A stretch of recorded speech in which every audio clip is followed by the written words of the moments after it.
Ние како родители не можеме во потполност да го заштитиме своето дете од баналните цртани филмови, од лошите филмови и музика и од сите оние негативни содржини што ги нуди телевизијата и интернетот.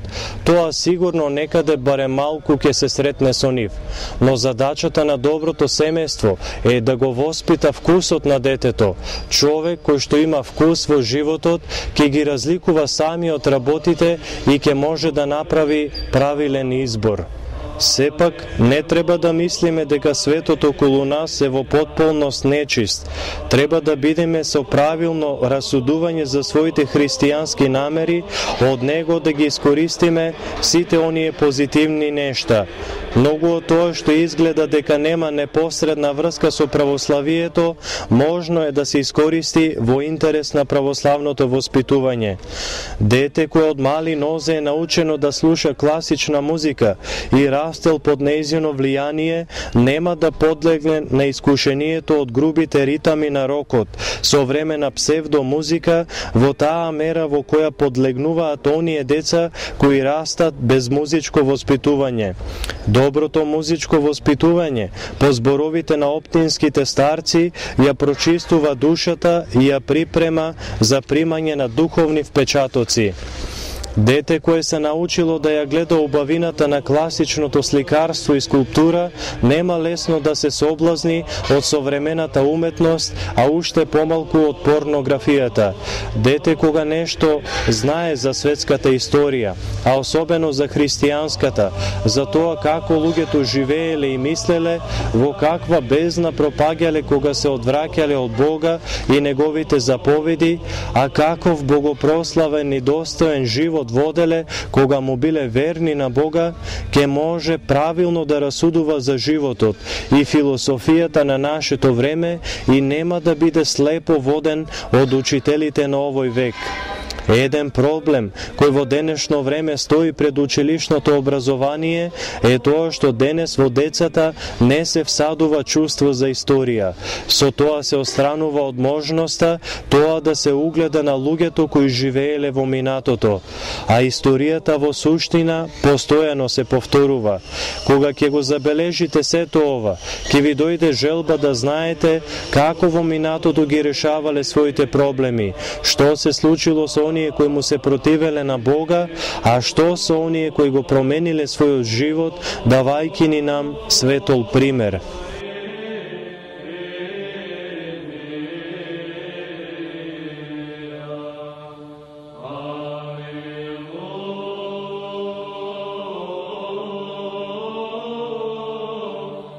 Без вера во Бога и без држење на христијанските заповеди и без православната култура, едно семејство тешко ќе може да го воспита своето дете на добар начин.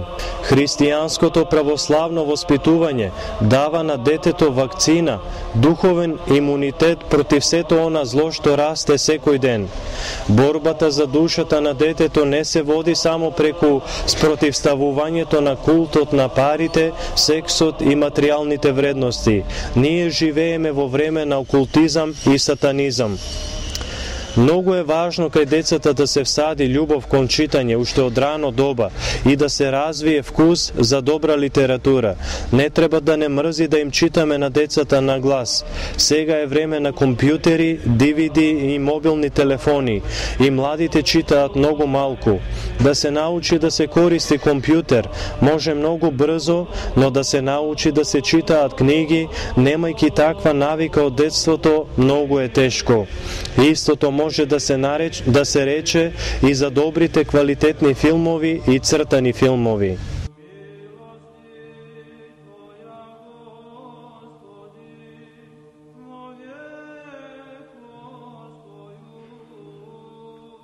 Воспитувањето на децата би требало да започне со работа врз самите себе си. Има една поговорка која вели: онакви какви би сакале да бидат нашите деца во иднина, такви би морале ние сега да бидеме кога со нив живееме и кога тие се делат со нас. Треба да ги поучуваме на примерот на својот живот. Главниот воспитен фактор е атмосферата која што владее во семејството. Она што детето го гледа и добива во семејството, во детинството, 80% го формира неговиот карактер.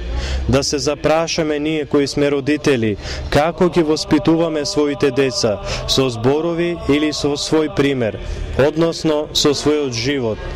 Односите меѓу сопружниците многу влијаат на состојбата на децата, затоа што семејството е единствен организам и децата се неодвоиви од нас. Ако родителите сакаат да воспитаат добри деца, мораат и самите да бидат начисто со себе и да постигнат добри взаемни односи. Проблемот што денеска го имаат современите родители е недостатокот на слободно време и заради тоа останува многу малку време за децата, особено кај татковците. Тоа може да се објасни и разбере. Времето е тешко, треба да се заработат пари, па сепак треба да се најде време и да се помине со децата. Нив тоа многу ќе им значи.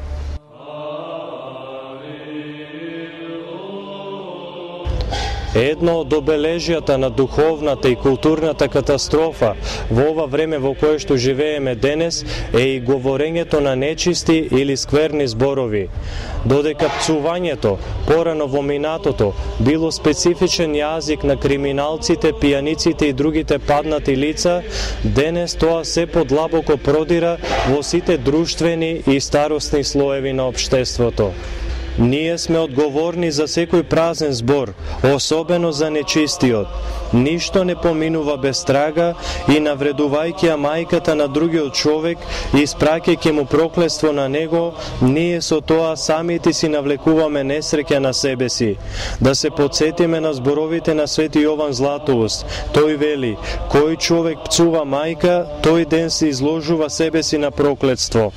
Заради изборувањето на срамни зборови, Бог допушта на човек различни несреќи и болести. Денеска, за жал, толку сме навикнати на различни пороци, како што се алкохолот, пушењето и пцувањето околу нас, што го сметаме тоа за нормално, за норма во животот.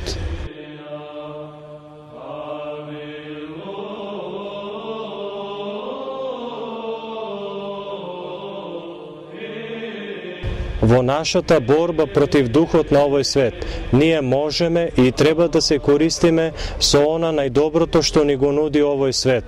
Секое добро во светот, ако сме доволно мудри да го видиме, укажува на Бога и православието, и ние сме должни да се користиме со него. Свети Јован Кронштадтски вели: не ги оставајте децата без внимание кога се работи за искоренување на троскотот на гревот, гордоста, лукавите и холни помисли, грешните навики, склоности и страсти од нивното срце, зашто ѓаволот не ги поштедува ни децата, па семе од сите гревови се наоѓа и во нив. Представете ги на децата сите опасности од гревовите на патот на животот и не го сокривајте од нив значењето на гревот, за да не се зацврстат по незнаење во грешните навики и страсти, приврзаности кои што растат се повеќе и донесуваат горки плодови кога децата ќе пораснат.